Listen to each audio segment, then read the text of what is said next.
Hi, I'm Brian. We're at my venue, the Old Church Theater. Let's listen to the two sweetest words ever heard. Want a beer?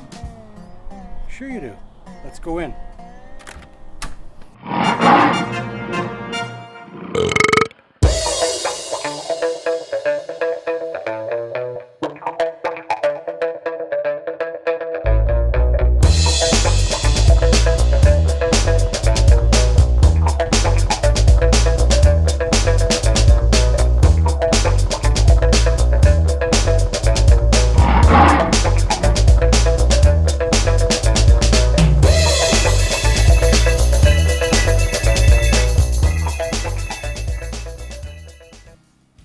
Hi everybody, we're back. I'm Brian, this is my buddy Shawn.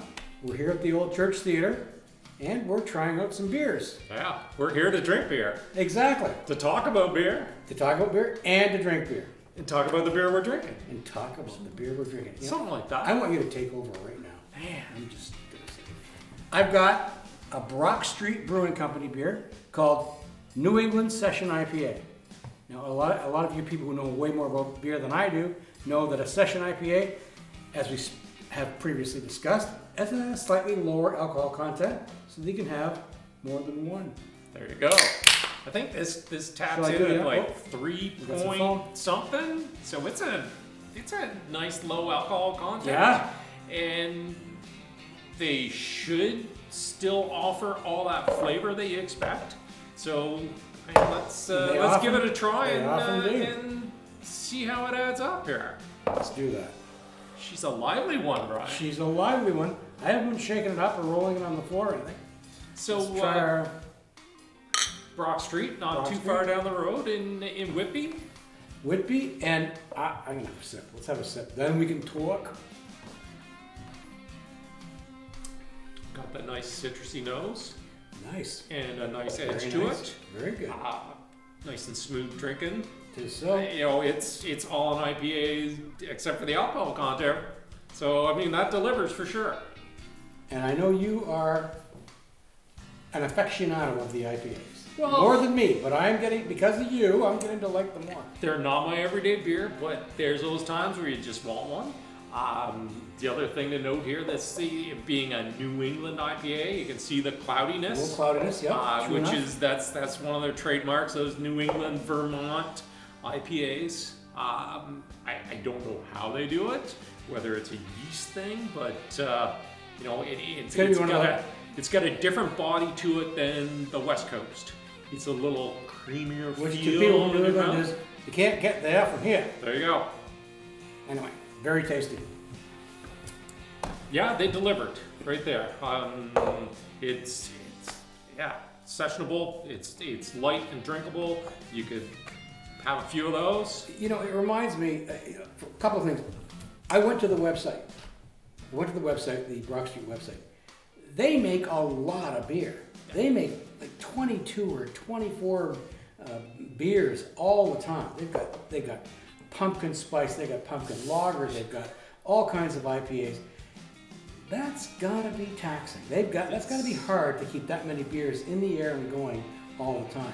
It's ambitious. It's ambitious. I think you and I should make a trip up there one of these days. Yeah, I've been there once before they moved to their current location, which is actually on Brock Street now. They do have their tasting room and restaurant, and so yeah, definitely worth a road trip up to Whitby for sure. You know, another thing that's really fun about doing these kinds of beers, you and I, we get to taste the beers we like. You know, when you have a venue, and it's great, lots of people come, primarily people come to be entertained by, you know, musicians, and sometimes there's plays. So I get a lot of folks who come in and say, what do you got that's like Coors Light?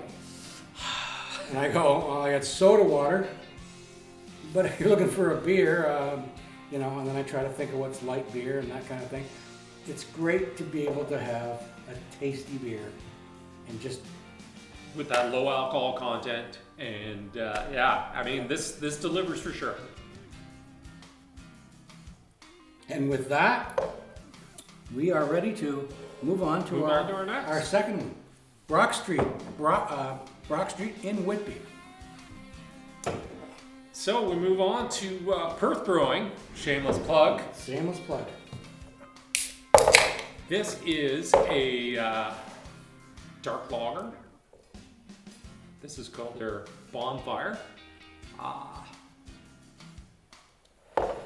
talking about a brewery that has a big offering, these guys, for a small town brewery, they have a pretty big offering too. Disclosure here, you and I were both there about a week ago. On a almost two weeks ago tomorrow, right? 2 on. weeks tomorrow. Yeah, and I was really impressed with that little place. And it's not that little. It's a beautiful space. They have a nice spot there. Retail space, and right on the main drag going into Perth. Yep. And like you say, a big offering for a small town brewer. Small town brewer. Yeah. We had a chance to try a couple things. I have tried this one in the past, and it delivers. It's I guess you would call it a traditional, would be like a Schwartz beer as a dark lager, and let's give it a whirl, Brian. We have carried dark lagers in the past. Haven't seemed to stick to one. Maybe this will be the one. First sip tells you why they call it Bonfire. Mm-hmm. That's smoky. Smoky. Yeah. Excellent. It's got a deep, real dark flavor. I like that. But it's crisp. It's not. Yeah. It good, clean finish too. It delivers here. That little hint of smoke, just it describes it perfectly in the name. Bonfire nails it perfectly. And you look like such a cool dude drinking dark beer. Well, What are they drinking? That scariness of the dark beer, sometimes is a hard thing to get over. But this is it's not a heavy beer. It's got some great flavor. It doesn't linger. This is the thing that the people that are afraid of a dark beer need to try something like this and they'll go wow. Well, and I think that's partly because it's a lager. Yeah. That's, that lagery taste. It's got a crispiness to it. It's great. Yeah, but still that great rich flavor. Yeah. But it doesn't linger and hang. It's great. And the nice thing about drinking beer on a Saturday afternoon, which is what this is we're drinking at the old church theater, which was once a church. But you don't have to sneak beer in to this church to drink it. You can order it from me. And have a great selection too. And we have a good selection. But this might be a go-to for our collection. It's excellent. It's one to look up, and I think you've got a void as far as a black lager right now. So. I do. I've like I said, had a couple in the past. Haven't been able to consistently get a supply of them because we're out in the middle of nowhere, I guess. But beyond that, well, here's one to chase down, Brian. Yep. Well then, that's good. We had a good success this time around. We couple winners again here for Yep. sure. Let's wrap it up. Let's stay safe. Bubble up. Drink beer. And remember to like and subscribe. You know where the button is. Thanks.